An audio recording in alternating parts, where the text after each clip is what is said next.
नमस्कार, शाम के 4 बजने को हैं। आप देख रहे हैं आज तक। आपके साथ मैं हूं चित्रा त्रिपाठी। आज की सबसे बड़ी खबर पर लगातार आज तक की नजर बनी हुई है। इन सबके बीच बड़ी खबर के साथ हम शुरुआत करेंगे। गैंगस्टर विकास दुबे पुलिस एनकाउंटर में मारा गया, लेकिन विकास दुबे एनकाउंटर पर राहुल गांधी कांग्रेस पार्टी के पूर्व अध्यक्ष का ट्वीट सामने आया है। 2 लाइनों का शेर उन्होंने ट्वीट किया है। कई जवाबों से अच्छी है खामोशी उसकी, न जाने कितने सवालों की आबरू रख ली। इसके सीधे मायने ये हैं कि उसके खामोशी से बहुत सारे सवाल ऐसे जिनका जवाब मिलना था, लेकिन अब वो मिल नहीं पाएंगे। हालांकि राहुल गांधी ने न उत्तर प्रदेश लिखा है, न किसी का नाम लिखा। सिर्फ इस ट्वीट के जरिए सीधे सीधे उन्होंने यूपी की योगी सरकार पर हमला बोला है। न जाने कितने सवालों की आबरू रख ली। और प्रियंका गांधी की ओर से भी योगी सरकार पर आरोप लगाए गए हैं। क्या कुछ कहा है प्रियंका गांधी ने, सुनिए। कि लॉ एंड ऑर्डर का जो सिचुएशन है वो एकदम बेहद बिगड़ चुका है और इस स्थिति में विकास दुबे जैसे अपराधी फूल रहे हैं, फल रहे हैं। इनके बड़े बड़े व्यापार हैं, खुलेआम अपराध करते हैं, कोई रोकने वाला नहीं होता। पूरा प्रदेश इस बात को जानता है कि इनका संरक्षण राजनीतिक सोर्सेस से होता है, इनका संरक्षण जो सत्ता में है उनसे होता है। सब देख रहे हैं और सब जान रहे हैं। तो अब विकास दुबे के एनकाउंटर के बाद जो 8 पुलिसकर्मी शहीद हुए हैं, उनके परिजनों को हम किस तरह से भरोसा दिला सकते हैं कि उनको न्याय मिल रहा है, कि उनकी शहादत व्यर्थ नहीं हुई।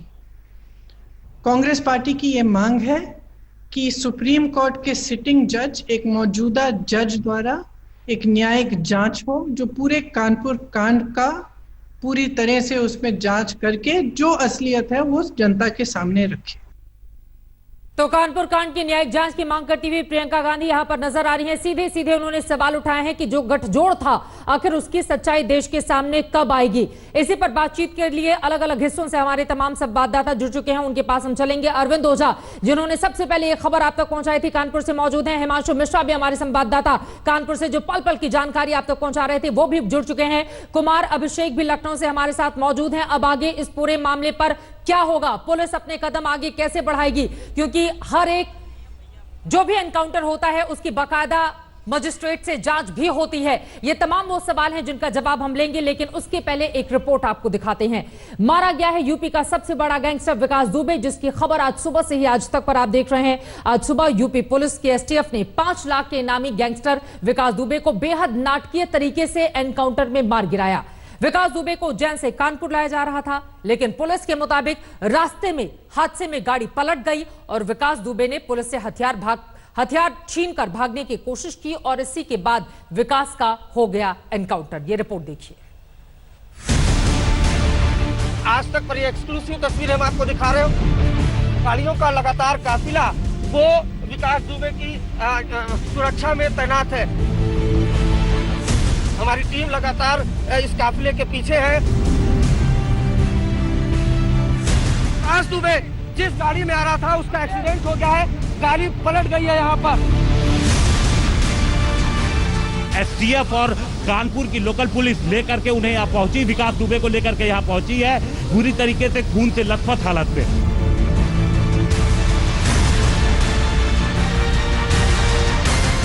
यूपी के सबसे बड़े गैंगस्टर का एनकाउंटर। मारा गया 8 पुलिस वालों के कत्ल का आरोपी। 5 लाख के इनामी विकास दुबे का एनकाउंटर। 7 दिन के भीतर शूटआउट का सड़क पर इंसाफ। जी हां, सबसे बड़े शूटआउट का हो गया कथित इंसाफ। कानपुर की अदालत पहुंचने से पहले ही हो गया विकास दुबे का एनकाउंटर। 8 पुलिस वालों के कत्ल के आरोपी को एसटीएफ ने एनकाउंटर में मार गिराया। पुलिस द्वारा आत्मरक्षा जवाबी फायरिंग की गई। विकास दुबे घायल हो गया, जिसे तत्काल ही इलाज हेतु अस्पताल ले जाया गया, जहां इलाज के दौरान उसकी मृत्यु हो गई। इसकी सबसे पहले रिपोर्ट आज तक नहीं आपको दिखाई। जब गाड़ी आ रही थी तो अचानक से मीडिया कर्मियों की गाड़ी प्राइवेट व्हीकल को आगे रोक दिया गया था। ये क्यों हो रहा था? क्या कोई सिक्योरिटी थ्रेट था विकास दुबे को? इस संबंध में मेरे को जानकारी नहीं है।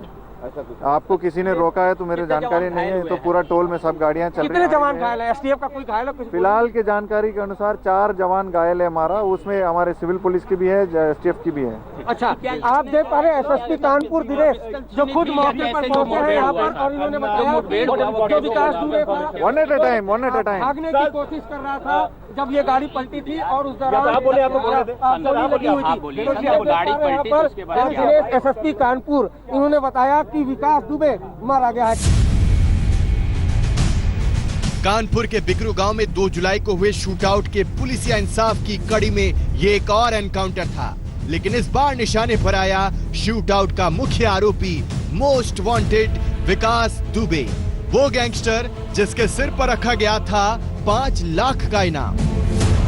कुछ देर बाद यहाँ पर दावा किया गया कि इनकाउंटर हुआ जिसमें कुख्यात विकास दुबे जिसकी होर्डिंग, बड़ी बड़ी होर्डिंग वो कानपुर से लेकर नोएडा और दिल्ली तक लगी हुई है, जिसने उत्तर प्रदेश पुलिस को 5 लाख का, वो इनामी जिसने उत्तर प्रदेश पुलिस को पूरी तरह चकमा दिया।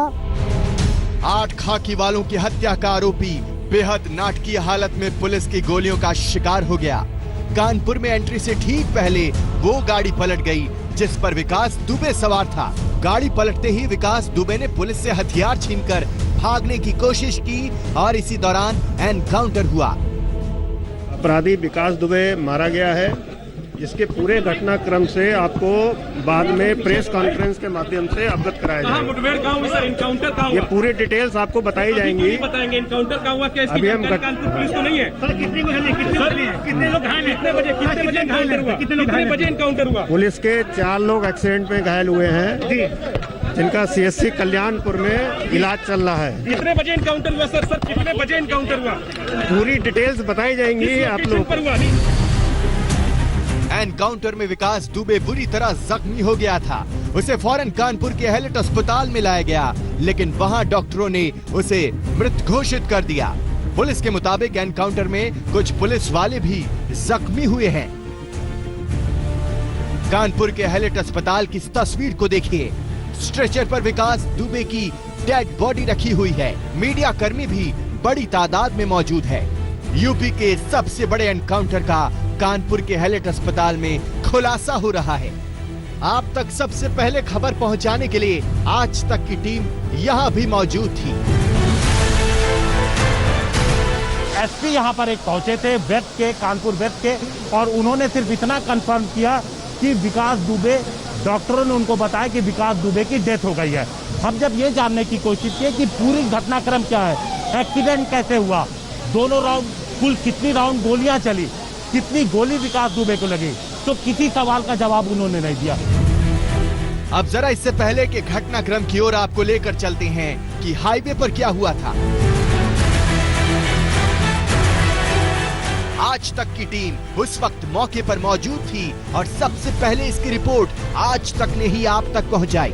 जी हां, उस गाड़ी का हादसा जिस पर विकास दुबे सवार था। जैसे ही टोल नाके से ये एसटीएफ का काफिला गुजरा, आज तक के कैमरे पर वो तस्वीरें कैद हुई, और यही जो गाड़ी पलटी हुई है इसी को हमने अपने कैमरे में कैद किया जिसमें विकास दुबे बैठा हुआ था। हम वहां से कुछ दूरी पर चलते हैं और ट्रैक करते हैं इस काफिले को। आज तक के कैमरे पर एक्सक्लूसिव उस वक्त की ये तस्वीरें हैं इस पूरे काफिले की, जब हम ये ट्रैक कर रहे थे। 6:32 से लगभग 4 से 5 मिनट तक हमने इसको ट्रैक किया, लेकिन उस दौरान हमें काफिले से दूर करने की काफी कोशिश भी की गई थी। एसटीएफ की 2-3 गाड़ियों ने हमें ओवरटेक भी किया था, जिसकी तस्वीरें हमारे पास है। और उसके बाद अचानक एक जगह पर चेकिंग शुरू हो जाती है भयानक, और वहां पर हमारी गाड़ियों के अलावा तमाम प्राइवेट जो व्हीकल्स हैं उनको अब रोक दिया जाता है, और वहां की भी तस्वीरें हमारे पास है। विकास दुबे का एनकाउंटर ठीक उसी तरह हुआ जिस तरह गुरुवार को उसके साथी प्रभात मिश्रा का एनकाउंटर हुआ था। पुलिस के मुताबिक कार पंक्चर होने के बाद प्रभात ने पुलिस का हथियार छीनकर भागने की कोशिश की थी और मारा गया। ऐसे में एनकाउंटर पर यकीनन सवाल उठेंगे और कानपुर पुलिस को इसका जवाब देना होगा। कानपुर से अरविंद ओझा और हिमांशु मिश्रा के साथ शिवेंद्र श्रीवास्तव, लखनऊ, आज तक। जो समाज का हम हिस्सा है उसमें एनकाउंटर को कतई जायज नहीं ठहराया जाता, क्योंकि इसके बाद सुप्रीम कोर्ट की 2014 की एक लंबी गाइडलाइंस है। पूरी प्रक्रिया की जांच की जाती है, लेकिन वहीं एक दूसरा पक्ष ऐसा भी है जो शहीद पुलिस वाले के परिवार वाले हैं, वो इस वक्त इस एनकाउंटर के बाद काफी ज्यादा खुश हैं। अलग अलग प्रतिक्रियाएं भी पूरे मामले पर आ रही है। कांग्रेस न्यायिक जांच की मांग कर रही है, लेकिन अब यहां से आगे क्या, इसी पर बातचीत करने के लिए अलग अलग हिस्सों से हमारे संवाददाता जुड़ चुके हैं, जिन्होंने सबसे पहले यह खबर आप तक पहुंचाई। लेकिन सबसे पहले हिमांशु मिश्रा, आपका रुख करते हुए, क्योंकि पोस्टमार्टम हाउस के बाहर से आप मौजूद हैं, कहा जा रहा है पंचनामा भरने के लिए कोई भी एक आदमी नहीं मिला। फिलहाल अभी पोस्टमार्टम किया जा रहा है, और क्या जानकारी, रिपोर्ट कब तक सामने आएगी? क्योंकि बहुत सारे ऐसे सवाल हैं जिनका जवाब पोस्टमार्टम रिपोर्ट से मिलेगा। हिमांशु। जी बिल्कुल, देखिए जो पोस्टमार्टम की प्रक्रिया है वो अंदर अब शुरू हो चुकी है, जो जानकारी मिलके आई है। और पोस्टमार्टम रिपोर्ट किसी भी चीज़ में जो सबसे इंपॉर्टेंट होता है वो यहाँ पर भी है। इसमें कई सारी चीज़ें हैं। एक तो गोली किस एंगल से लगी, दूसरी चीज़ इंजरीज कितने तरीके की विकास दुबे में थी, क्या जब गाड़ी पलटी तो उसको उसकी चोट लगी थी कि नहीं लगी थी, तो ये सारी चीज़ें पोस्टमार्टम रिपोर्ट से साफ होंगी। जो इनिशियल रिपोर्ट है चित्रा, वो डॉक्टर कई मामलों में तुरंत बता देते हैं पोस्टमार्टम के बाद, जिसमें कॉज ऑफ डेथ होता है, जो मेजर इंजरीज होती हैं वो तुरंत बता दी जाती हैं। लेकिन जो बाकी जो पूरी डिटेल रिपोर्ट है कि चोट किस तरीके से लगी, क्या फॉरेंसिक जो पूरी रिपोर्ट है उसको मिला करके जो रिपोर्ट आती है उसमें थोड़ा टाइम जरूर लग जाता है। लेकिन यहाँ पर जहाँ कुछ ही देर पहले कुछ लोग यहाँ पर अचानक जी, यहाँ पर अभी कुछ देर पहले ही कुछ लोग भी यहाँ पहुँच गए थे चित्रा, और उन्होंने काफ़ी अपने हाथ में ले रखा था माइक, और उन्होंने ले रखा था फूल माला ले रखी थी, मिठाई ले रखी थी, और तमाम जो लोग यहाँ पर पुलिस के लोग हैं उनको यहाँ पर मालाएं पहनाई गई, उनको खाना खिलाया गया, लड्डू खिलाए गए, और पुलिस जिंदाबाद के नारे लगाए गए। क्या हुआ था अभी तक देखिए फूल पड़ा हुआ है। एक दुर्दांत अपराधी मारा गया है, और इसी के उसमें लोग आकर के फूल माला जो पहनाई है सबको, और खुशी का इजहार किया है लोगों ने, पब्लिक के लोगों ने। क्या चल रहा है, पोस्टमार्टम चल रहा है? हाँ, पोस्टमार्टम क्या, पंचनामा भर दिया गया, चल रही है कार्रवाई, चल रही है। कार्रवाई चल रही है, कब तक पोस्टमार्टम पूरा हो जाएगा? अभी देखिए डॉक्टर लगे हुए हैं। सर ये बताइए, पोस्टमार्टम में कितने डॉक्टर, कितनी टीम है? इसके लिए आप संबंधित मजिस्ट्रेट और संबंधित डॉक्टर साहब को बात करिए। कब तक पूरा हो जाएगा सर, ये बता सकते? आई डोंट नो, इसके बारे में जानकारी नहीं, फिलहाल अंदर प्रक्रिया चल रही है। अंदर प्रक्रिया चल रही है। देखिए ज्यादा जानकारी तो नहीं दे रहे हैं यहाँ पे इंस्पेक्टर साहब, लेकिन उनका कहना है कि अंदर प्रक्रिया चल रही है, और जो लोग यहाँ पर पहुंचे थे वो लोकल लोग बताए जा रहे हैं, जिनके पास काफी फूल मालाएं थी, डिब्बे में लड्डू भरे हुए थे, और उन्होंने पुलिस वालों को मालाएं पहनाई, कानपुर पुलिस जिंदाबाद, और लड्डू भी खिलाए, और उसके बाद फिर वो लोग यहाँ से चले गए। तो इस तरीके का माहौल यहाँ पर बना हुआ है। और दूसरी तरफ अंदर जो पोस्टमार्टम की प्रक्रिया है वो शुरू हो चुकी है। पुलिस, आप देख सकते हैं कितना पुलिस प्रशासन यहाँ पर मौजूद है, आला अधिकारी भी लगातार यहाँ पर पहुँच रहे हैं, मजिस्ट्रेट भी यहाँ पर पहुँचे हुए थे कुछ देर पहले।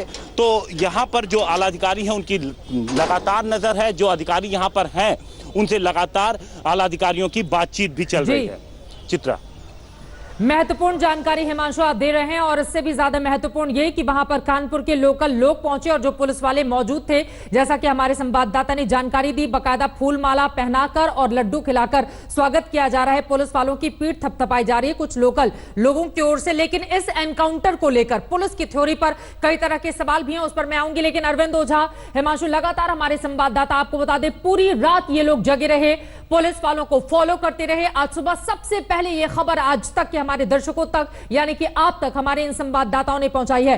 अरविंद, सीधे आपका रुख करते हुए, अब यहां से आगे पुलिस कैसे बढ़ेगी? मुठभेड़ वाली जगह पर इस वक्त भी आपकी मौजूदगी है, पीछे की तस्वीरें भी दिखाई हमारे दर्शकों को, और अब यहां से आगे क्या? अरविंद ओझा। चित्रा, मैं सबसे पहले आपके सवालों का एक सवाल आपने पूछा था। देखिए, कोई भी इनकाउंटर होता है उसकी जांच होती है, लेकिन आपको यहाँ बता दूं कि दिलचस्प बात यह है और काबिले गौर बात यह है कि विकास दुबे को उज्जैन पुलिस ने गिरफ्तार नहीं किया था, लिहाजा ट्रांजिट रिमांड पर नहीं लाई थी कानपुर पुलिस। तो अब अदालत में पेश करने की या अदालत के प्रति किसी तरह की कोई जिम्मेदारी नहीं थी।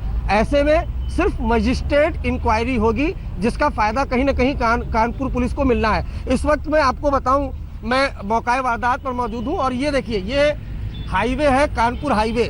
जब आप कानपुर में एंट्री करते हैं तो ये हाईवे पड़ता है, और हम कोशिश करेंगे कि दिखाएं। और यहाँ ये जो हाईवे है, यहाँ से ठीक जहाँ पर इस वक्त मैं मौजूद हूँ, यहाँ पर गाड़ी एसटीएफ के जो काफिला था, ऐसा बताया जा रहा था कि उसमें विकास यादव भी बैठा था। ये गाड़ी यहाँ पर पलट गई। कुछ पुर्जे भी आपको दिखाई दे रहे होंगे। हालांकि 80 से 90 की स्पीड में गाड़ियां चल रही थी क्योंकि मैं खुद उस कॉन्वॉय को ट्रैक कर रहा था। लेकिन जब गाड़ी यहाँ पर गिरी तो सिर्फ कांच का शीशा टूटा था, किसी तरह का कोई स्किड नहीं था। इन सब के बीच जब हम यहाँ पर सबसे पहले पहुंचे, आज तक की टीम यहाँ पर सबसे पहले पहुंची, तो शुरुआत में पता चला कि एक्सीडेंट हुआ, लेकिन कुछ देर बाद पता चला कि दरअसल जब एक्सीडेंट हुआ था तो विकास दुबे ने पुलिस वाले का हथियार छीना और फिर ये जो सामने की तरफ आप देख रहे हैं, कैमरा पर्सन को दिखाएं, वहां जो लोग खड़े हैं, दरअसल वहां तक विकास दुबे पुलिस की पिस्टल लेकर भागा। चूंकि एसटीएफ की टीम पहले से मौजूद थी यहाँ पर, लोगों ने रोकने की कोशिश की। बाकायदा जो विकास दुबे है उसको कहा, उसको वार्न किया कि आप रुक जाइए, लेकिन विकास दुबे ने फायरिंग की। जवाबी फायरिंग में एसटीएफ की जो विकास दुबे है उसको गोली लगी, उसे अस्पताल ले जाया गया जहां डॉक्टरों ने मृत घोषित कर दिया। जो कानपुर के आईजी हैं मोहित अग्रवाल, उन्होंने आज तक को बताया है कि दरअसल इस पूरी घटना में 4 पुलिसकर्मी जो एक्सीडेंट में घायल हुए थे वो अस्पताल में है, जबकि 2 पुलिसकर्मियों को गोली लगी है, हालांकि आउट ऑफ डेंजर है। लेकिन ये नजारा देखिए आप कि जिस तरीके से कानपुर में दिल दहला देने वाली ये वारदात हुई थी, दरिंदगी हुई थी।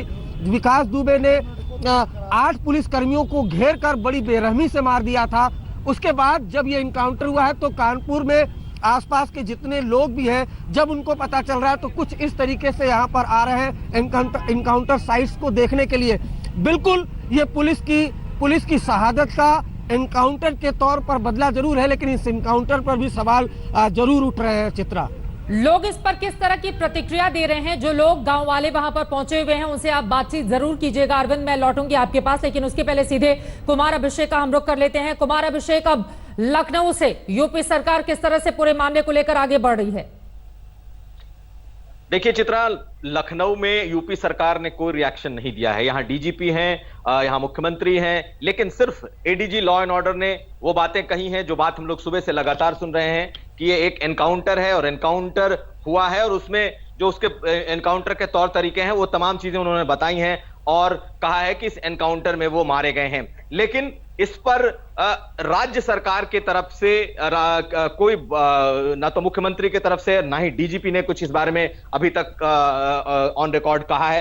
एडीजी एलओ ने इस बारे में जरूर बात की है, लेकिन उससे भी बड़ी बात यह है कि जो राजनीतिक लोग हैं, चाहे अखिलेश यादव हो, चाहे प्रियंका गांधी हो या फिर मायावती हो, सभी लोगों ने एक साथ एक सुर में जुडिशियल इंक्वायरी की मांग की है और सुप्रीम कोर्ट के जज से इस एनकाउंटर की जांच की मांग की है। एक बात और है, एनकाउंटर को लेकर के कोई भले सवाल सीधे ना खड़ा करे, लेकिन निश्चित तौर पर इस एनकाउंटर के तौर तरीकों पर सवाल किया जा रहा है, क्योंकि जिस तरीके से विकास दुबे आज मारा गया पुलिस के हत्थे, दरअसल अपराधी था, बड़ा गैंगस्टर था, इसलिए कोई भी पॉलिटिकल पार्टी उसके साथ खड़ी होना नहीं दिखना चाहती, लेकिन सरकार को भी बख्शने के मूड में कोई नहीं है। और यही वजह है कि तीनों बड़ी पार्टियां, विपक्षी पार्टियों ने एक सुर से यह मांग रख दी है कि इस मामले की जुडिशियल इंक्वायरी होनी चाहिए। अभी तक सरकार के तरफ से ना तो मुख्यमंत्री, ना उप मुख्यमंत्री, ना ही कोई बड़ा मंत्री अभी तक सामने आया है और उसने बात रखी है। इस पूरे मसले को सिर्फ पुलिस के हवाले छोड़ा गया है कि इस पर जो भी कहना होगा फिलहाल सिर्फ पुलिस कहेगी। ये बेहद महत्वपूर्ण बात आपने कही है कि सरकार की ओर से फिलहाल इस पर ज्यादा कोई प्रतिक्रिया नहीं दी जा रही है। वहीं विपक्ष सवाल उठाते हुए इस एनकाउंटर पर बार बार न्यायिक जांच की मांग कर रहा है। विपक्षी दल एक सुर हैं, लेकिन फिलहाल सरकार का इस पर कोई पक्ष नहीं है। ये मैप के जरिए हम आपको बताने की कोशिश कर रहे हैं कि आखिर वो कौन सी जगह थी जहां पर आज गैंगस्टर की गिरफ्तारी से लेकर एनकाउंटर तक की पूरी तस्वीर जरा समझने की कोशिश कीजिए। आपको बता दें, मध्य प्रदेश के उज्जैन में 9 जुलाई को सुबह 7 बजे वो पहुंचता है, महाकाल के दर्शन करता है, लेकिन चूंकि वो लंगड़ा कर चल रहा होता है, एक फूल वाले को उसके ऊपर शक होता है, जिसके बाद वो मंदिर प्रशासन को जानकारी देता है। फिर पुलिस मौके पर पहुंचती है, उसकी गिरफ्तारी हो जाती है। गिरफ्तारी के बाद जब उसको गाड़ी में बिठाया जाता है तो उस समय वो चिल्ला कर कैमरे के सामने ये कहता है कि मैं हूं विकास दुबे कानपुर वाला, तभी पीछे से एक पुलिसकर्मी उसको थप्पड़ जड़ता है, फिर गाड़ी में बिठाकर ले जाया जाता है। उज्जैन पुलिस ने जो कल जानकारी दी थी, 8 घंटे तक विकास दुबे से पूछताछ हुई, बाद में उसको सौंप दिया गया यूपी पुलिस को। यूपी पुलिस उसको लेकर निकलती है कानपुर के लिए, लेकिन रास्ते में आज सुबह सुबह उसके एनकाउंटर की खबर सामने आ जाती है, जिसके बाद यह एनकाउंटर सवालों के घेरे में है। कल से लेकर आज तक का पूरा घटनाक्रम और उन तमाम घटनाक्रम में इन जगहों की मौजूदगी जो हम आपको मैप पर दिखाने की कोशिश कर रहे हैं, ये अपने आप में काफी ज्यादा महत्वपूर्ण। लेकिन जरा सोचिए, कल उज्जैन में निहत्थे सुरक्षा गार्डों ने जब शक के आधार पर मोस्ट वांटेड को धर दबोचा था, तब भी उसने भागने की कोई कोशिश नहीं की। लेकिन आज पुलिस बता रही है कि एसटीएफ के भारी बंदोबस्त के बावजूद उसने हथियार छीनकर भागने की कोशिश की। पुलिस की थ्योरी पर लगातार सवाल उठ रहे हैं, उन सवालों पर हम जाएंगे, लेकिन पहले देख लीजिए आखिर कैसे हुआ विकास दुबे का एनकाउंटर।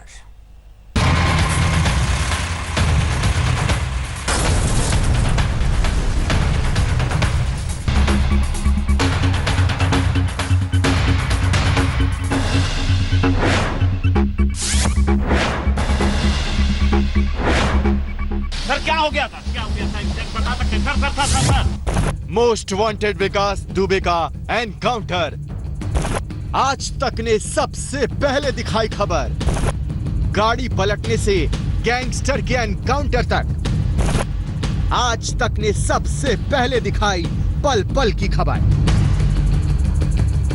उज्जैन में गिरफ्तारी के बाद से ही अटकलें तेज थी कि विकास दुबे कानपुर की अदालत तक पहुंच पाएगा या नहीं, क्योंकि जिस तरह विकास दुबे के एनकाउंटर से पहले 2 दिन के भीतर पुलिस ने गैंगस्टर के 3 करीबियों को मार गिराया, उसे देखते हुए इस केस के कानून की चौखट तक पहुंचने को लेकर संदेह का वातावरण बना हुआ था। आखिरकार उस संदेह पर आज सुबह सुबह पुष्टि की मुहर लग गई। पिस्टल छीन करके जो है भागने की कोशिश किया, जिसमें एक मुठभेड़ हुई, जिसमें दुर्दांत अपराधी जो हैं विकास दुबे घायल हुआ, जिसको अस्पताल में जो हैं उसको डेड डिक्लेयर किया गया। पुलिस के मुताबिक पूरा घटनाक्रम कुछ यूं हुआ। जब गाड़ी पलटी तो मौके का फायदा उठाकर विकास ने भागने की कोशिश की। उसने पुलिस वालों के हथियार छीनकर भागने की कोशिश की। पीछा कर पुलिस वालों ने उसे घेर लिया और सरेंडर करने को कहा, लेकिन सरेंडर करने की जगह विकास दुबे पुलिस पर फायरिंग करने लगा। पुलिस की जवाबी फायरिंग में विकास दुबे बुरी तरह जख्मी हुआ। उसे कानपुर के हैलेट अस्पताल लाया गया। अस्पताल पहुंचते ही उसे मृत घोषित कर दिया गया। उसे ब्राउड डेड बताया गया, यानी जब उसे अस्पताल लाया गया तो वो जिंदा नहीं था। जो अभियुक्त है उसको अस्पताल लाया गया है, यहाँ पे डॉक्टरों ने उसको मृत घोषित कर दिया। बिल्कुल, सबसे पहले आपको बता दें कि यहाँ मारा गया, डॉक्टर्स के अनुसार डॉक्टर्स ने कंफर्म किया डॉक्टर्स ने कंफर्म किया। पुलिस ने गैंगस्टर विकास दुबे का तो हिसाब कर दिया, लेकिन इस एनकाउंटर को लेकर कई सवाल उठ रहे हैं और उठेंगे, जिसका जवाब पुलिस को देना होगा। किन परिस्थितियों में एसटीएफ की गाड़ी पलट गई? विकास ने पुलिस वालों के हथियार कैसे छीन लिए? क्या पुलिस वाले चौकस नहीं थे कि विकास ने हथियार छीन लिया? जिस गैंगस्टर ने एक तरह से खुद उज्जैन में सरेंडर किया हो, वो क्या ऐसा दुस्साहस करेगा? रंजय सिंह के साथ अरविंद ओझा, कानपुर, आज तक। नमस्कार, मैं हूं अंजना ओम कश्यप। हमें उम्मीद है ये वीडियो आपको पसंद आया होगा। लेटेस्ट खबरों के लिए यूं ही देखते रहिए आज तक, और इस वीडियो के पसंद आने पर लाइक, शेयर एंड सब्सक्राइब करना ना भूलें।